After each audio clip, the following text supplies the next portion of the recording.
Selamat datang di channel Cerita Cinta, channelnya Cerita Cinta Romantis. Sebelum lanjut, mohon dukungannya dengan like dan subscribe dulu. Istri yang tak dianggap, bagian 4.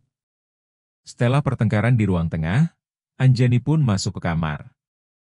Ia berbaring membelakangi ruangan menghadap jendela, air matanya menetes pelan tanpa suara. Ia menggigit sudut bantal agar risaknya tak terdengar. Dada sesak, tapi ia memilih diam. Ricky masuk beberapa menit kemudian, wajahnya diliputi kebingungan. Ia mencintai Anjani, tapi juga tak mampu menolak kehendak ibunya. "Anjani, tolonglah mengerti kondisiku," ucap Ricky pelan. Tak ada jawaban. "Anjani?" Panggilnya lagi ragu. "Ceraikan aku, Mas," jawab Anjani lirih, masih membelakangi. Ricky tertegun. "Astagfirullah, Anjani. Jangan kekanak-kanakan, perceraian itu dibenci Allah." Anjani menarik napas panjang, tindakan zalim juga dibenci Allah. "Siapa yang zalim, Anjani?" "Sudahlah, Mas. Aku mau tidur," jawabnya datar, menahan amarah. Diam-diam Anjani bertanya dalam hati, apakah marah karena suami dijodohkan dengan wanita lain disebut kekanak-kanakan? Pagi datang dengan tenang, udara masih dingin ketika Anjani bangun. Jauh sebelum azan subuh berkumandang, ia mulai membereskan baju-bajunya, memasukkannya satu persatu ke dalam koper. Tangannya cekatan, namun hatinya getir. Di sudut kamar, ia melihat Ricky masih terlelap dengan ponsel yang disembunyikan di bawah bantal. Sebuah kebiasaan baru yang tak pernah dilakukan saat mereka tinggal di kontrakan dulu. Dulu, saat Ricky masih menjadi ojek daring dan mereka hidup serba sederhana. Anjani yang sering membersihkan ponselnya, membaca dan bercanda soal pesan-pesan yang masuk. Tak ada yang disembunyikan. Itu adalah momen hangat, saat cinta mereka masih jujur dan terbuka. Tapi kini, segalanya berubah. Setelah koper terkunci rapat, Anjani mengambil air wudhu dan menunaikan salat subuh. Usai berdoa, ia masuk ke dapur, membuat 2 lembar roti bakar dan segelas susu. Ia duduk tenang, menyeruputnya pelan. Jam menunjukkan pukul 5.30. Biasanya pada jam segini, Anjani akan membangunkan Ricky untuk salat. Tapi pagi ini, ia membiarkannya tidur. "Anjani!" teriak Mirna dari kamar seberang. Ricky sontak terbangun dan menoleh. "Anjani, kenapa kamu gak bangunin aku?" tanyanya dengan nada tinggi. Anjani hanya menoleh sebentar. "Mas kan sudah dewasa, harusnya bisa bangun sendiri. Atau Mas juga masih kekanak-kanakan seperti tuduhan Mas ke aku?" ucapnya datar sambil menghabiskan susunya. "Anjani!" Suara Mirna kembali menggema. Ricky mulai gusar. "Kamu mau kemana, sih?" tanyanya. "Aku mau pergi, Mas. Dan kalau kamu gak mau menceraikanku, aku yang akan menggugat cerai kamu." "Cerai? Cerai? Cerai? Itu saja isinya otak kamu. Cobalah jadi istri yang dewasa, jangan sedikit-sedikit minta cerai," bentak Ricky kesal. Anjani bangkit sambil membawa koper. "Aku cuma memberitahu, Mas. Bukan minta izin." Ia membuka pintu kamar. Di depan sana, Mirna sudah berdiri dengan mata melotot. "Anjani, kenapa kamu gak masak lagi pagi ini?" hardiknya. "Aku mau pergi, Bu." "Mau kemana kamu?" tanya Mirna curiga. "Aku mau bercerai dari Mas Ricky, jadi aku tidak akan tinggal di rumah ini lagi." "Anjani!" Adi ikut bersuara. "Perceraian itu dibenci agama. Berbuat zalim juga dibenci agama, Pak," jawab Anjani tanpa ragu. "Siapa yang zalim padamu?" tanya Adi. "Ya Allah, Anjani. Itu cuma hal kecil. Keluarga ini ingin menjaga kehormatan, dan kamu tetap diberi nafkah. Tidak ada yang dirugikan," ucap Adi dengan nada enteng. "Hal kecil bagi kalian, tapi besar bagiku," tegas Anjani. "Saya pamit. Maaf jika banyak salah." Adi hendak bicara lagi, tapi Mirna lebih cepat memotong. "Sudah, Pak. Biarkan saja. Aku yakin dia bakal balik lagi ke rumah ini. Mana bisa dia bertahan hidup tanpa uang dari Ricky? Dia cuma wanita kampung yang hidupnya bergantung pada suami. Mirna menatap tajam Anjani. Dia tidak akan pernah bisa menggugat cerai kamu, Ricky. Memang siapa dia? Mengerti pengadilan juga tidak. Dan dia pasti tidak punya uang menggugat kamu.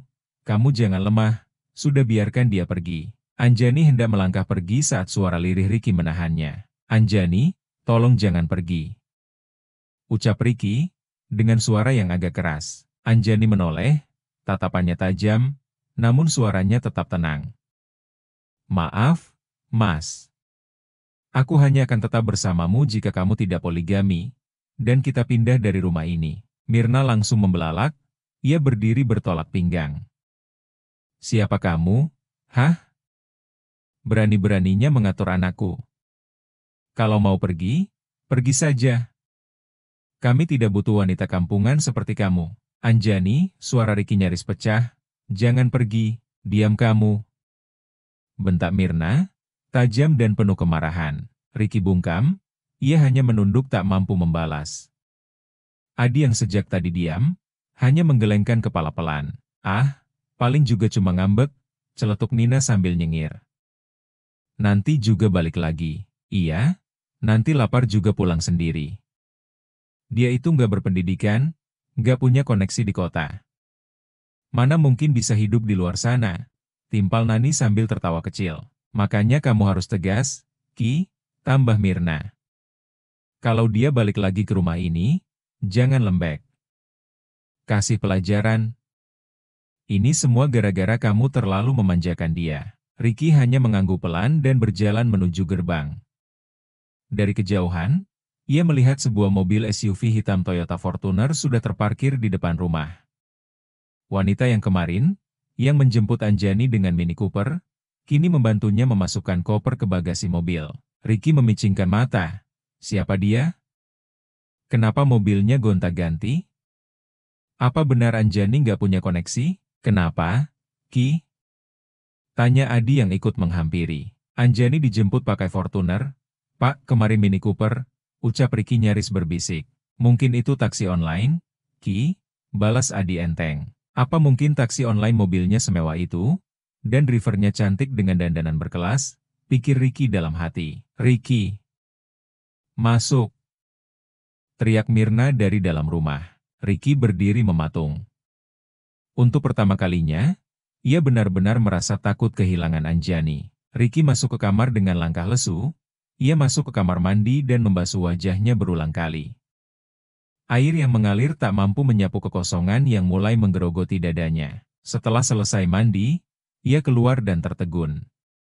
Di atas tempat tidur, baju kerjanya sudah tergantung rapi. Anjani, rupanya masih sempat menyiapkannya sebelum pergi. Air mata Ricky jatuh tanpa disadari. Mungkinkah ini terakhir kalinya Anjani menyiapkan semuanya untukku? Gumamnya lirih. Dengan tangan gemetar, Ricky mencoba mengenakan celana. Berkali-kali ia salah arah hingga akhirnya melempar celana ke kasur dengan kesal. Sial, kenapa memakai baju saja terasa sesulit ini? Desahnya, ia menarik napas dalam-dalam mencoba menenangkan diri. Hari ini seharusnya menjadi hari besar baginya. SK pengangkatan sebagai kepala cabang akan turun. Tapi entah mengapa, tak ada rasa bahagia, yang ada hanya kekosongan. Di ruang makan, Mirna tampak sibuk sendiri. Peluh menetes dari dahinya saat ia berusaha menyiapkan sarapan. Ricky memandang ibunya sedikit iba. Nina, Nani, kalau kalian tidak bantu ibu, uang jajan kalian bulan ini akan kupotong. Ucap Ricky tiba-tiba tegas. Ih, abang, aku nggak mau ngerjain kerjaan rumah. Aku ini calon wanita karir. Jijik, tahu. Protes Nina sambil meringis. Nina. Bentak Ricky. Dengan malas, Nina dan Nani akhirnya bangkit membantu Mirna di dapur. Beberapa menit kemudian, mereka duduk di meja makan. Tak ada canda, tak ada obrolan seperti biasanya. Bahkan tak ada suara yang menghina Anjani, karena sosok yang biasa dijadikan sasaran kini telah pergi. Uwek. Pak Adi hampir memuntahkan makanan. Ini nasi goreng asin banget. Keluhnya. Ricky juga merasakannya, tapi lidahnya seperti mati rasa. Yang ada hanya bayang-bayang wajah Anjani. Pak, bisa nggak sedikit saja harga ibu? Sahut Mirna dengan mata menyipit. Iya maaf, Bu, jawab Adi cepat. Sarapan pun berlanjut dalam keheningan yang asing dan mencekam. Rumah itu tanpa Anjani, benar-benar kehilangan rohnya. Anjani bangun di sepertiga malam. Kini, ia tinggal di kontrakannya sendiri, tempat yang sejak SMA sudah ia rintis secara diam-diam. Usai salat tahajud, ia membaca Al-Quran, lalu membuka beberapa jurnal ilmiah di laptopnya. Ponselnya berbunyi pelan, notifikasi M-Banking masuk. Transferan 25 juta rupiah. Anjani mengernyit, ia segera mengetik pesan. Bang, ini uang apa lagi? Balasan dari Reno datang cepat. Hadiah ulang tahun dari abang. Ih, bang, uangku masih banyak, loh, hehe. Siapa tahu suamimu butuh? Balas Reno ringan. Anjani menghela napas panjang. Ada desakan dalam hatinya untuk bercerita, kalau dia sedang tidak baik-baik saja dengan Ricky. Tapi sekarang belum saatnya, belum hari ini. Ia kembali menekuni bacaan, salah satu artikel membuatnya tertegun. Keluarga berpendidikan tinggi dan ekonomi stabil, cenderung menghormati peran ibu rumah tangga. Sementara penghinaan terhadap peran ini, lebih sering datang dari kelompok menengah bawah dengan pendidikan rendah, terutama yang baru merasakan kekayaan. Anjani tersenyum kecil. Memang seharusnya, makin tinggi ilmunya makin rendah hatinya. Kalau masih sombong dengan ilmu, itu tandanya baru berdiri di gerbang pengetahuan, belum masuk ke dalamnya. Suara azan subuh terdengar dari masjid terdekat, menghentikan lamunannya. Anjani berdiri. Kini ia bisa hidup tanpa tekanan, tak perlu lagi pusing memikirkan sarapan untuk seluruh keluarga. 6 bulan terakhir, ia nyaris tak bernapas karena harus melayani semuanya. Sekarang ia hanya perlu mengurus dirinya sendiri. Anjani keluar dari kontrakan. Meski hartanya miliaran, ia tetap hidup sederhana. Ia menjatah dirinya hanya Rp50.000 per hari. Tak punya koleksi tas, perhiasan, atau sepatu mahal. Pemasukan dari pertanian saja mencapai Rp50 juta sebulan, kontrakan menyumbang Rp75 juta. Belum termasuk investasi yang terus berjalan. Anjani keluar dari kontrakan pagi itu dengan sapu di tangan, ia terbiasa mandiri. Meski punya asisten yang bisa diandalkan, ia tetap memilih menyapu dan mengepel halaman depan kontrakannya sendiri. Bagi Anjani, keringatnya adalah bagian dari ketenangan. Tanpa ia sadari, dari sudut gang seorang perempuan mengangkat ponsel dan diam-diam merekam. Lucy, yang baru saja keluar dari salah satu unit kontrakan terperanjat, saat melihat Anjani membungkuk mengepel lantai. Senyum sinis muncul di wajahnya, ia segera mengirimkan video itu ke Nina. Tak butuh waktu lama, Nina membalas dengan nada mengejek. Wow, kirain habis cerai bakal jadi manajer, ternyata tetap upik abu. Hehe, kirim ke grup, ya, balas Lucy cepat. Nani ikut menyahut dengan tawa. Siap, kakakku tersayang. Tawa mereka mengalir, tanpa tahu siapa sebenarnya yang sedang mereka hina. Nina mengunggah sebuah video berdurasi 15 detik. Di sana tampak sosok Anjani sedang menyapu halaman kontrakan dengan pakaian sederhana, rambut diikat seadanya, dan sandal jepit. Nina menambahkan caption, mantan istri manajer, sekarang jadi tukang sapu. Tak butuh waktu lama, komentar pun bermunculan. Upik abu edisi premium, kirain habis cerai langsung karir melejit. Cie. Ternyata balik ke habitat, emang dari awal bukan level keluarga kita. Gaya boleh sok mau gugat cerai Ricky, tapi ujungnya tetap ngepel juga.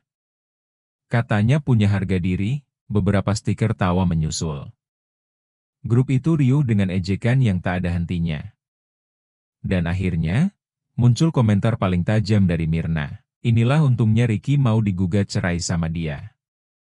Bayangin kalau masih di rumah ini, kita punya menantu yang bisanya cuma nyapu dan masak. Untung udah pergi. Nina menambahkan sambil tertawa. Iya, Bu. Harusnya dulu dia daftar jadi art, bukan jadi istri manajer. Nani pun menyahut cepat. Mas Ricky pantas mendapatkan yang terbaik. Manajer itu harusnya sama wanita karir dan berpendidikan, bukan hanya dengan wanita yang bisa nyapu sama ngepel. Grup itu mendidih oleh hinaan, tanpa rasa empati. Semua orang menertawakan Anjani yang tak tahu apa-apa. Sementara itu di kontrakannya, Anjani masih menyiram bunga kecil di halaman.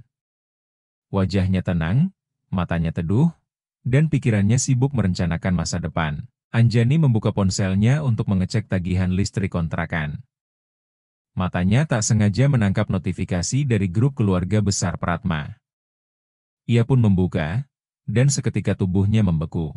Sebuah video dirinya sedang mengepel halaman terputar otomatis, di bawahnya berderet komentar kejam. Anjani menatap lama layar ponsel. Lalu menarik napas pelan, senyum kecil menghiasi bibirnya. Orang-orang hina memang suka menghina. Gumam Anjani yang sama sekali tidak terpengaruh dengan video itu. Di rumah Mirna, dia terlihat kelelahan. Keringat membasahi pelipisnya saat ia duduk di tengah tumpukan cucian. Astaga, pekerjaan kok gak ada habis-habisnya, gumamnya lirih. 2 hari tak mencuci, pakaian sudah menggunung seperti gunung kecil. Ia menarik napas panjang, membuka ponsel untuk mencari hiburan. Sebuah video Anjani yang sedang mengepel di grup WhatsApp keluarga membuatnya tersenyum tipis. Haha, Anjani, memang pantasnya kamu jadi pembantu, gak pantas jadi menantuku, gumamnya. Lalu ia mengeluarkan uang pemberian Ricky dari tas kecilnya. Dihitungnya lembar demi lembar, 3 juta rupiah. Ia menghitung ulang, tapi hasilnya tetap sama. Dengan cermat, ia mulai mencatat kebutuhan rumah tangga. Tagihan listrik, 600.000. Harga beras sesuai yang biasa dibeli Anjani, 800.000 per karung. Kalau 2 karung, berarti 1.600.000. Tagihan wifi, 350.000. Kebutuhan sabun, pasta gigi, dan pembersih lantai, 500.000. Mirna terpaku, totalnya sudah lebih dari 3 juta. Bersambung.